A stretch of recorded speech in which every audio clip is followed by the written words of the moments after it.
तो अगर हम कंडक्टर की बात करते हैं तो कंडक्टर में क्या होता है, मेटल्स जितने होते हैं वो हम कंडक्टर की कैटेगरी में रखते हैं। जैसे silver is the best conductor, ठीक है। फिर हम बात करते हैं कॉपर की, फिर हम बात करते हैं एल्यूमिनियम की, फिर हम बात करते हैं आयरन की। इस तरह से हमने इसकी कैटेगरी कर रखी है, ठीक है। तो अगर जहाँ पर हमको बेस्ट कंडक्टर जैसे रिसर्च कहीं पे करना है तो उसके लिए हम क्या यूज करेंगे, सिल्वर। उससे कम, जो कि कम लेस कॉस्टली होता है, लेस कॉस्टली होता है compare to silver, that is copper, ठीक है। वैसे हमारी ये कैटेगरी। अब इसके अलावा बेटा एक और कैटेगरी है जिनको हम बोलते हैं एलॉय, जो एक या दो मेटल से बन के मिलता है, मिल के बनता है, तो उसको बोलते हैं हम एलॉय। जैसे उसमें हमारा आ गया निक्रोम, ठीक है। या फिर हम बात करें टंगस्टन की, टंगस्टन की अगर मैं बात करता हूँ बेटा, तो टंगस्टन क्या है, tungsten is also used where, जहाँ पर हीटिंग इफेक्ट हमको ज्यादा यूज करना है। जैसे अगर मैं आपसे बात करूँ टंगस्टन की या निक्रोम की, तो उसमें क्या होता है, 2500 डिग्री सेंटीग्रेड, इतनी टेम्परेचर तक आप इसको गर्म कर देंगे तो भी ये मेल्ट नहीं होता है। वो किसका टेम्परेचर है ये, किसका है ये, निक्रोम और टंगस्टन का। आप इतना गर्म कर देंगे तो भी ये मेल्ट नहीं होता है। अब देखिए कोई चीज इंडस्ट्री में होती है जिसको आपको पिघलाना पड़ता है और शेप देना पड़ता है। जैसे कि फॉर एग्जांपल, मैं आपको एग्जांपल देता हूँ, जो जितनी भी हमारी ग्लास की बॉटल्स बनती है वो बनती है सिलिका से, ठीक है, सैंड से बनती है वो। तो हम सैंड को क्या करते हैं, बहुत एकदम लिक्विड कर देते हैं, लिक्विड में पिघला देते हैं। फिर उसको शेप में, पर्टिकुलर शेप में हम उसको मोल्ड करते हैं, तो उस शेप में वो बन जाता है। कहने का मतलब क्या है कि जहाँ पर हमको बहुत हाई मेल्टिंग पॉइंट चाहिए, किसी मटेरियल को हमको पिघलाना है, वहां पर हम वहां पर अब वहां पर हमको क्या करना पड़ता है, ऐसी जगह पे जहाँ हाई टेम्परेचर है और वहां पर हमको अगर किसी चीज को हीट करने के लिए, मान लीजिए इसको हीट करना है और हमको एक हीटिंग एलिमेंट चाहिए, तो हम क्या यूज करेंगे ऐसी जगह पर, टंगस्टन या फिर जैसे निक्रोम, जिसका हाई मेल्टिंग पॉइंट होगा, जिसको आप कितना भी इलेक्ट्रिसिटी दो वो क्या करेगा, हीट प्रोड्यूस करेगा, लेकिन वो मेल्ट नहीं होगा, ठीक है। तो हीट प्रोड्यूस करने से हमको क्या पता चला, व्हाट इज हीट। अगर मैं हीट की बात करता हूँ तो बताइए, हीट मतलब हमको एक बात समझ में आई कि कुछ मटेरियल है, अलॉय भी मेटल से मिलके बनता है, दो तीन मेटल से मिलके बन गया, उसको हम क्या बोलते हैं, निक्रोम, क्रोमियम, उनसे मिलके, आयरन से मिलके बन गया, ठीक है। तो अभी क्या कहने का मतलब है, हीटिंग इफेक्ट क्या होता है, तो आप समझिए हीटिंग इफेक्ट क्या होता है कि जब भी किसी कंडक्टर के अंदर करंट फ्लो होता है तो उसके अंदर क्या प्रोड्यूस होती है, हीट प्रोड्यूस होती है, ठीक है। और वो जो हीट है, वो हीट को हम देते हैं, उसको हम एक फॉर्मूला होता है, उसको बोलते हैं हम I²R, ठीक है। ये क्या होती है, पावर, हीट की पावर। और हीट एनर्जी जो यूज होती है उसका अलग फॉर्मूला है, वो बता देता हूँ आपको। तो आप एक बात समझिए, जितने भी कंडक्टर होंगे या फिर अलॉय होंगे, उसमें जब भी हम करंट को फ्लो करवाएंगे तो उसके अंदर क्या प्रोड्यूस होता है, हीट, ठीक है। अब ये तो पावर हो गई, ठीक है, ये क्या हो गई आपकी, पावर हो गई। यहाँ तक समझ में आया, दिस इज योर पावर। अब देखो टाइम क्या, इसके अलावा एनर्जी क्या होती है, एनर्जी होती है पावर इंटू टाइम। तो ये फॉर्मूला किसका हो गया, पावर का, तो I²R इंटू टी। तो ये जो एनर्जी मैंने आप लोग को लिखी है, दिस इज द एनर्जी, ये कौन सी होगी, ये हीट एनर्जी। ये वो हीट एनर्जी है इंटेलिजेंट। जो क्या कर रही है, ठीक है। तो बेटा इसमें जो हीट एनर्जी, जो हमने कौन सी एनर्जी दी इसको, हम इसको कौन सी एनर्जी हमने दी, यहाँ से हमने इसको इलेक्ट्रिकल एनर्जी सप्लाई करी, कौन सी करी बेटा, यहाँ से बैटरी से हमने कौन सी एनर्जी सप्लाई करी, इस कंडक्टर के अंदर इलेक्ट्रिकल एनर्जी सप्लाई करी, और ये काय में चेंज हो गई, हीट एनर्जी में, ठीक है। तो वो हीट एनर्जी का फॉर्मूला हमको पता होना चाहिए ना, तो वो होता है I²RT। यहाँ तक समझ में आया, ये बहुत सिंपल सी बात है, ठीक है। अब नेक्स्ट कंसेप्ट में आता हूँ। अच्छा, इसमें कहीं पे भी डाउट हो तो आप मेरे को बिल्कुल रेज हैंड कर दीजिए। आई होप जूम में रेज हैंड करना आता है आपको, यस सर। Yes sir. तुरंत रेज हैंड कर देना कोई भी डाउट हो। अब देखिए, जो मैंने आपको कंडक्टर्स बताए बच्चों, वो कंडक्टर में क्या होता है, देखिए कंडक्टर ये हमारा सिंपल सा कंडक्टर है। अगर मैं सिल्वर की बात करता हूँ फॉर एग्जांपल, तो इस सिल्वर कंडक्टर के अंदर बच्चों क्या होता है, इसके अंदर इलेक्ट्रॉन्स होते हैं, ठीक है। क्या होते हैं बच्चों, इसके अंदर इलेक्ट्रॉन्स होते हैं, ठीक है। और ये इलेक्ट्रॉन जो है, ये इलेक्ट्रॉन रेंडमली मूव करते हैं। कैसे मूव करते हैं बच्चों, रेंडमली, दे मूव रेंडमली, मतलब इधर ये इधर ऐसा करके बहुत सारे इलेक्ट्रॉन्स इसके अंदर होते हैं जो कि रेंडमली मूव करते रहते हैं, ठीक है। तो अभी देखिए दो चीज ऐसे टकराती रहेगी तो क्या होगा, उसकी एनर्जी क्या हो जाएगी, जीरो। तो ये जो इलेक्ट्रॉन्स है, इनकी एनर्जी जो रहती है, एक इलेक्ट्रॉन पे जो चार्ज होता है बच्चों, वो होता है 1.6 into 10⁻⁻19 coulomb. Coulomb is the unit of charge, ठीक है, उसके ऊपर जो चार्ज है उसकी यूनिट होती है कूलम। तो एक इलेक्ट्रॉन पे कितना चार्ज होता है 1.6 इंटू 10⁻⁻⁹। अभी आपस में क्या होता है बच्चों, लड़ते रहते हैं, लड़ते मतलब रेंडमली मूव होते हैं और एक दूसरे टकराते हैं, तो क्या होता है इनकी एनर्जी हो जाती है जीरो। मतलब इस कंडक्टर से हमको कभी भी करंट नहीं लगता जब तक हमने इसको बैटरी नहीं लगाई। अब मान लीजिए कि हमने बेटा इसमें क्या करा, हमने बैटरी लगा दी, ठीक है डियर स्टूडेंट्स। तो हमने इसमें हमने बैटरी लगा दी, ठीक है, ये हमने बैटरी इसके अंदर कनेक्ट करी, ठीक है डियर स्टूडेंट्स। अब देखो इसमें क्या हुआ, जैसे हमने बैटरी कनेक्ट करी तो यहाँ पर कुछ वोल्टेज होगा, इसको क्या बोलते हैं वोल्टेज, या फिर उसका दूसरा नाम क्या बच्चों, पोटेंशियल डिफरेंस। इसका क्या नाम है, पोटेंशियल डिफरेंस। और इसकी यूनिट क्या होती है, वोल्ट्स। आ रहा है समझ में, क्या यूनिट होती है बच्चों, Yes. वोल्ट, ठीक है। तो यस सर। है ना, अभी देखिए आपने ये लगाया, तो अब क्या होगा, जैसे ही आपने बच्चों ये बैटरी लगाई ना, तो क्या होगा, ये जो इलेक्ट्रॉन्स हैं जो रेंडमली मूव कर रहे थे, now they will follow one one direction, ठीक है, वो एक डायरेक्शन बच्चों फॉलो करने, sorry, they will follow one direction, ठीक है। और वो जो डायरेक्शन एक ही लाइन में डायरेक्शन फॉलो करने लगेंगे, तो इसमें क्या होता है 95% इलेक्ट्रॉन तो एक ही डायरेक्शन में फॉलो करने लगते हैं, लेकिन 5% जो इलेक्ट्रॉन होते हैं वो अभी भी वो एक दूसरे से टकराते हैं, क्योंकि आपको पता है दुनिया में कोई भी आइडियल सिस्टम नहीं है, ठीक है।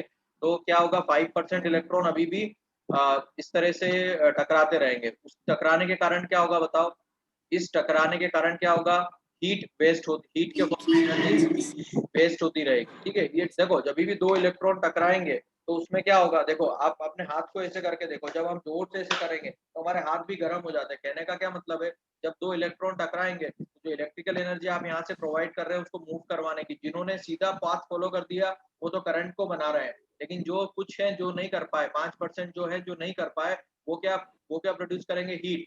और वही एक कंडक्टर के लिए एक बहुत बड़ा लॉस होता है, ठीक है। और उसी लॉस का नाम होता है रेजिस्टेंस। रेजिस्टेंस मतलब बच्चों वर्ड का क्या मतलब है, अपोज करना। मतलब किस चीज का अपोज कर रहे हैं ये इस मूवमेंट का, जो देखो इलेक्ट्रॉन के मूवमेंट का अपोज कर रहे हैं, ठीक है, इलेक्ट्रॉन के मूवमेंट का अपोज कर रहे हैं। अब देखो जो कन्वेंशनल डायरेक्शन है, जो मतलब हमारे करंट का डायरेक्शन है, वो हमेशा कहाँ से बताया जाता है बच्चों, from positive terminal to negative terminal. अब आप समझिए इसमें, देखिए करंट, करंट क्या होता है, current is nothing but a flow of electrons. Current is nothing but flow of electrons. यहाँ तक समझ में आया, current is nothing but flow of electrons. अब देखिए, यस सर।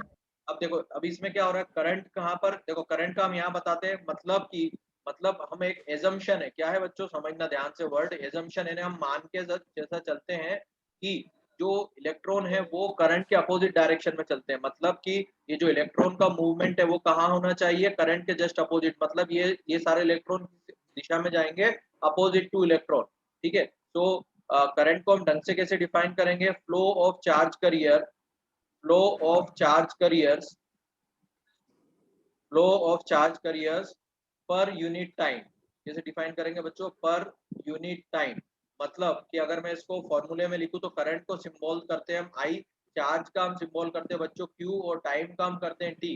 तो बच्चों हम यहाँ पर इसको मैं लिख रहा हूँ, तो आई इज इक्वल टू क्या हो जाएगा, क्यू बाय टी, ठीक है। तो I is equal to Q by T हो जाएगा। और करंट की जो यूनिट होती है बच्चों, करंट की यूनिट होती है एम्पियर। आपको शायद पता होगी करंट की यूनिट होती है एम्पियर, ठीक है। चार्ज की यूनिट क्या होती है, कूलम, ठीक है। और टाइम की यूनिट क्या होती है, सेकंड्स। तो ये होता है कूलम पर सेकंड, ठीक है, इसको हम कूलम पर सेकंड भी लिखते हैं, ठीक है। यहाँ तक समझ में आपको आया। तो resistance is nothing but the opposition in the flow of electrons, opposition in the flow of electrons, है ना।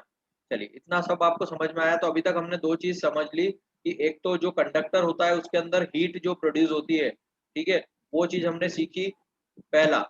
दूसरा हमने कंसेप्ट ये सीखा बच्चों कि कुछ होते हैं जैसे टंगस्टन हुआ, जैसे कि निक्रोम हुआ, उनका मेल्टिंग पॉइंट बहुत हाई होता है, ये चीज हमने सीखी। थर्ड पॉइंट हमने सीखा कि रेजिस्टेंस क्या होता है। और फोर्थ पॉइंट हमने सीखा कि करंट क्या होता है, ठीक है। अभी तक हमने ये चीज सीख ली। अब ठीक है बच्चों, अब नेक्स्ट चीज हम सीखते हैं, उसको हम बोलते हैं बच्चों वोल्टेज क्या होता है, ठीक है। तो what do you mean by voltage, तो लेट अस सी कि हम वोल्टेज क्या होता है वो सीखते हैं, ठीक है बच्चों। तो समझते हैं बच्चों वोल्टेज का मतलब क्या होता है। तो लेट अस अंडरस्टैंड दिस। देखो जैसे मैंने आपको बताया कि एक कंडक्टर होता है, उस कंडक्टर के अंदर बहुत सारे इलेक्ट्रॉन्स है, ठीक है बच्चों, ठीक है। अब ये इलेक्ट्रॉन्स है, अब ये इलेक्ट्रॉन कहाँ पर है, ये देखो, अब मैं आपको एक प्रैक्टिकल सर्किट बताता हूँ। यहाँ पर बच्चों ये क्या है, एक बल्ब है, ठीक है, ये बल्ब है, समझ में आ रहा है आपको। This is a bulb, very simple, it is a very simple bulb. ठीक है प्यारे बच्चों, ये क्या हो गया आपका बल्ब है। ठीक है, अब बल्ब में ये क्या लगा हुआ है, दिस जो अंदर लगा हुआ है ये क्या है, टंगस्टन है। क्या है ये, टंगस्टन, या है ना टंगस्टन। ठीक है, तो अब आप समझिए इस टंगस्टन को जब मैं बेटा यहाँ से क्या देता हूँ, यहाँ से जब मैं इसको एनर्जी देता हूँ फ्रॉम हियर, इलेक्ट्रिकल एनर्जी देता हूँ यहाँ से। ठीक है बेटा, यहाँ से जब मैं इसको इलेक्ट्रिकल एनर्जी देता हूँ तो क्या होता है कि जो ये जो अब ये पूरा कंडक्टर, ये तो मैंने डब्बा आपके सामने बना दिया, ये जो बॉक्स बनाया है, ये बॉक्स इस पूरे, ये जो आपको रेड कलर का वायर दिख रहा है ना, ये जो पूरा रेड वाला जो वायर दिख रहा है आपको, इस पूरे वायर का रिप्रेजेंटेशन है, इंक्लूडिंग दिस वायर ऑल्सो। ये जो मैंने ब्लू डब्बा बनाया है, ऐसा कोई डब्बा होता नहीं है, ये ब्लू बॉक्स केवल ये बताने के लिए है कि ये जो कंडक्टर है इसके अंदर इस तरह से इलेक्ट्रॉन्स होते हैं, ये बताने के लिए। तो कहने का मतलब क्या है, अगर मैं यहाँ पर वोल्टेज लगाता हूँ तो वोल्टेज का क्या काम है, वोल्टेज क्या करेगा, इसको मूव करवाएगा, इलेक्ट्रॉन को क्या करवाएगा, मूव, इसको इलेक्ट्रॉन को क्या करवाएगा, मूव। कहाँ से मूव करवाएगा बच्चों, from one place to another, one place to another. For example ये ए प्लेस है और ये बी प्लेस है। ठीक है, तो यहाँ से ले जाकर, यहाँ से ले जाकर, यहाँ से ले जाकर, यहाँ से ले जाकर, यहाँ तक ले जाने में जो वर्क लगेगा, जो भी वर्क लगेगा, इसको देखो, आप लोगों को पहले फिजिक्स में ये समझना पड़ेगा कि वर्क क्या है। वर्क का मतलब होता है फोर्स इनटू डिस्प्लेसमेंट। आपने यहाँ से इसको एनर्जी दी तो ये इलेक्ट्रॉन यहाँ से मूव करेगा, मूव करेगा मतलब उसमें फोर्स भी लग रहा है और डिस्प्लेसमेंट भी हो रहा है। ठीक है, तो अब ये वर्क हो गया आपका। ठीक है, यहाँ तक समझ में आया, तो इलेक्ट्रॉन क्या कर रहा है, वर्क कर रहा है। ठीक है, अब इस इलेक्ट्रॉन में वर्क हो रहा है। ठीक है, पर हर मतलब वोल्टेज क्या होता है, voltage is the work done to move electron from A place to B per unit charge. मतलब हर चार्ज के लिए हम बात कर रहे हैं, work done to move a charge, एक चार्ज को मूव करने के लिए from one place to another, that is known as voltage. मतलब कि अगर हमको ज्यादा वर्क करवाना होगा बच्चों तो हमको ज्यादा वोल्टेज लगेगा, बहुत सिंपल सी बात है। ठीक है, तो हमको समझ में आता है कि जब इलेक्ट्रिक ट्रेन होती है जो, तो इलेक्ट्रिक ट्रेन जो है उसको चलाना है हमको। ठीक है, तो इलेक्ट्रिक ट्रेन को चलाने के लिए बच्चों हमको वोल्टेज चाहिए होता है, तो वो वोल्टेज होता है 2500 वोल्ट। और जो हमारे घर में सिंपल सा हमारा फैन हमको चलाना है, वो 70 वो 230 वोल्ट पर चल जाता है। ठीक है, 70 वॉट और 230 वोल्ट पे जो हमारे घर में फैन लगा होता है, उसके अंदर भी मोटर होती है। जो हमारे घर में फैन लगा होता है उसके अंदर में बच्चों मोटर होती है। ठीक है, ये जो मोटर होती है ये 230 वोल्ट पे चालू हो जाती है। ठीक है, इस पे चलती है, लेकिन ये इसके लिए कितना चाहिए हमको, 25,000, 25,000 होता है, 25,000 वोल्ट पर ट्रेन चलती है।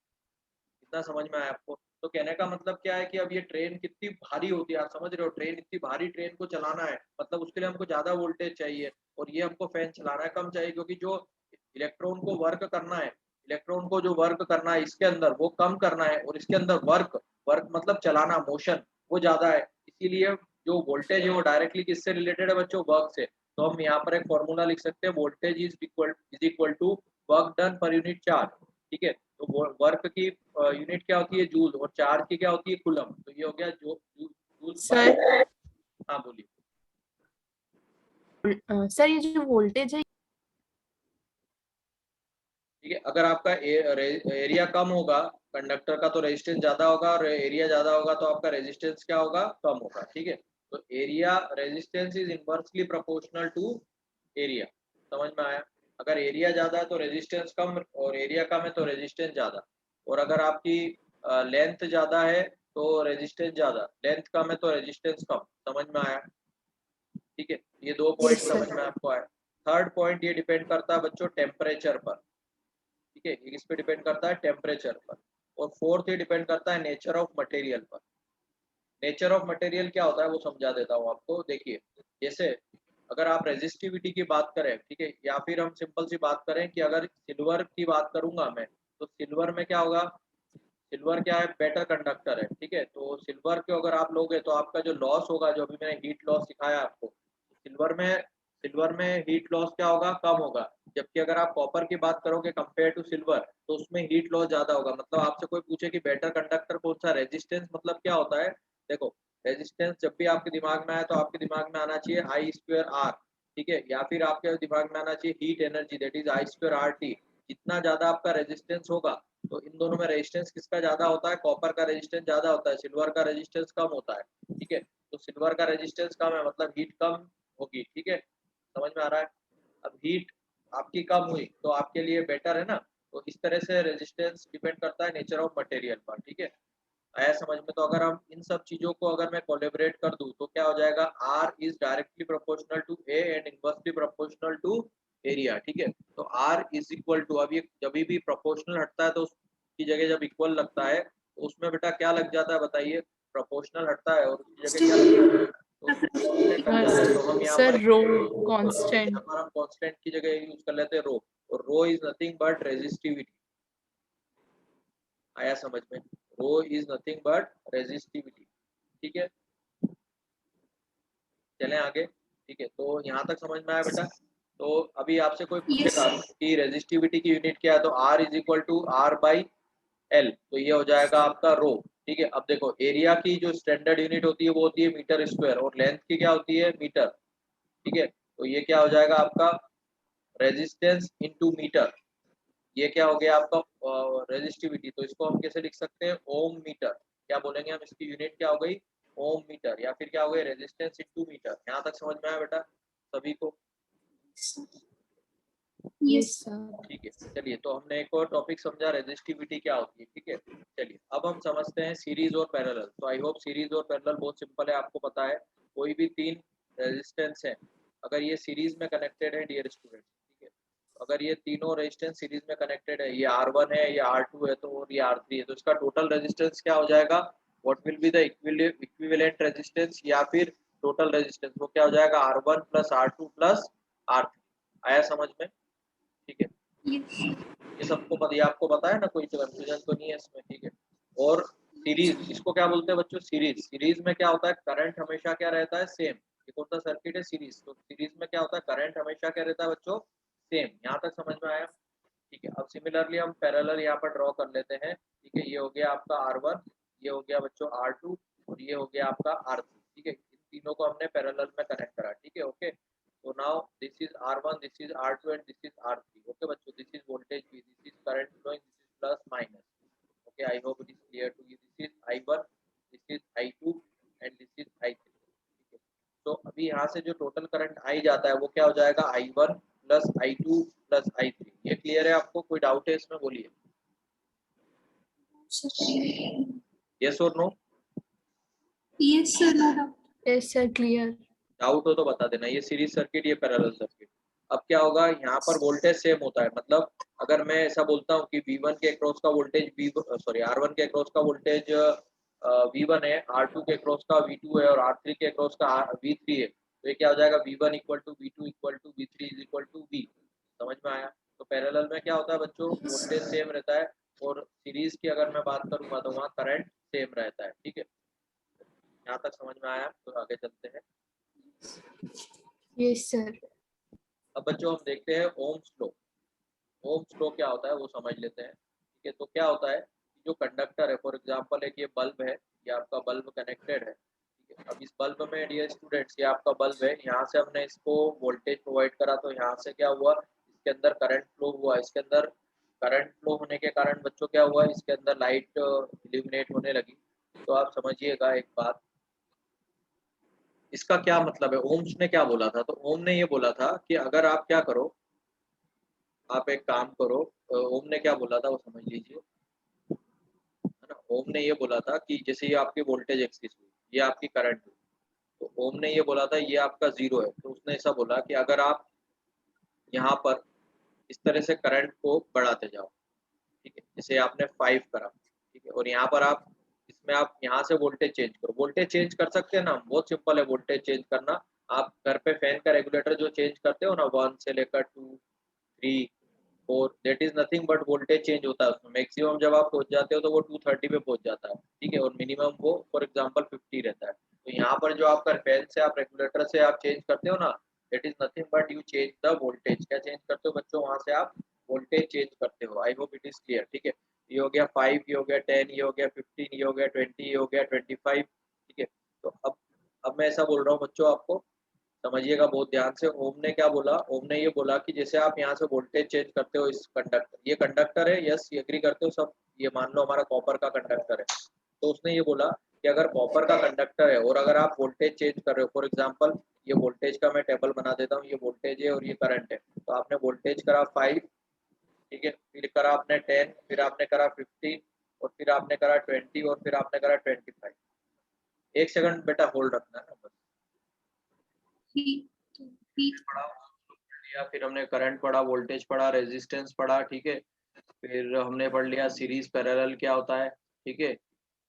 Are you getting? हमने अभी तक क्या पढ़ लिया, सीरीज पैरेलल क्या होता है, ठीक है। ओके, फिर नाउ अब लास्ट एक टॉपिक देख लेते हैं बच्चों, उसको बोलते हैं हम पावर। तो देखो पावर क्या होता है समझिएगा, ठीक है। तो अगर आपको पता हो कि आप लोगों ने देखा होगा कि हम लोग एक अपार्टमेंट आपने देखा है, 10 बिल्डिंग्स का एक अपार्टमेंट है, वहां पे नीचे से पानी पहुंचाना है ऊपर के टैंक में, ताकि सबके टैप्स में पानी आने लगे, सबके टैप में पानी आने लगे, घर में हर फ्लैट के टैप में पानी आने लगे। तो उसके लिए बेटा हमको क्या करना पड़ेगा, यहाँ से यहाँ तक एक पानी पहुंचाना पड़ेगा, बिकॉज पानी तो नीचे बोरिंग से आता है, ऊपर से तो टपकता नहीं है, ठीक है। फिर सिमिलरली बच्चों एक घर हुआ, ठीक है। तो ये एक घर है बच्चों, तो इस घर में यहाँ से यहाँ पर हमको पानी पहुंचाना है, ठीक है। ये हमारा ओनली 1 फ्लोर का घर है, ठीक है, और ये हमारा 10 फ्लोर का घर है। तो अब आप मुझे बताइए, जो पानी भरने की मोटर हमको यहाँ पर यूज होगी, आप मुझे बताइए कि इस वाली ये मोटर ज्यादा रेटिंग की होगी कि ये वाली ज्यादा रेटिंग की होगी? सर ज्यादा फ्लोर वाली ज्यादा रेटिंग 10th फ्लोर वाली है, जो 10th फ्लोर का जो घर है उसकी जो मोटर होगी उसकी रेटिंग ज्यादा होगी, ठीक है। अब रेटिंग का क्या मतलब होता है, तो रेटिंग मतलब उसको हम रिप्रेजेंट करते हैं पावर की टर्म में। तो पावर मतलब क्या होता है, power is work done per unit time, work done per unit time, ठीक है, work done per unit time, ठीक है। अब इस मोटर का क्या काम करना है, मोटर को यहाँ पर ज्यादा प्रेशर, मोर प्रेशर लगाना है। क्या करना है बेटा, यहाँ पे मोर प्रेशर लगाना है, ज्यादा ताकत लगाना है, ज्यादा जोर से ताकत लगानी है, ठीक है। और अगर आप इसकी बात करोगे तो थोड़ी कम ताकत लगानी है पानी को ऊपर पहुंचाना। अब ये वाली मोटर अगर आप यहाँ लगा दोगे तो क्या उतना प्रेशर, उतना फोर्स लगा पाएगी ये मोटर? नहीं लगा पाएगी, ठीक है। इसीलिए क्या हम कह सकते हैं इन दोनों में क्या अंतर है, कि इसकी जो पावर है, पावर इज वर्क डन, क्या वर्क करना है, वर्क ये करना है कि ज्यादा प्रेशर लगाना है, जितना प्रेशर वो लगाएगी उतना वो ऊपर जाएगी। तो वर्क क्या हो गया यहाँ पर, प्रेशर, ठीक है। तो क्या करना है, पानी को ऊपर फेंकना है, ठीक है। तो किसकी पावर रेटिंग ज्यादा होगी, तो इसकी पावर रेटिंग 10th फ्लोर वाले की ज्यादा होगी और 1 फ्लोर वाले की कम होगी। तो हम बोल सकते हैं कि 10th फ्लोर वाले की पावर रेटिंग जो है वो ज्यादा है 1 फ्लोर से। तो पावर की एक नई डेफिनेशन है बच्चों, power is work done per unit time, ठीक है। और इस पावर को हम लिख सकते हैं power is equal to W/T, ठीक है। अच्छा, अब एक बात समझिए आप, पावर की यूनिट क्या होती है, वॉट। पावर की यूनिट क्या होती है, वॉट। सबकी यूनिट्स हमको पता होना चाहिए, ठीक है। तो बच्चों आज की क्लास में हमने ये सब डिस्कस करा, ये सब बहुत जरूरी है करंट इलेक्ट्रिसिटी को अच्छे से पढ़ने के लिए। तो I hope many things got clear today. समझ में आया बच्चों जो आज पढ़ाया?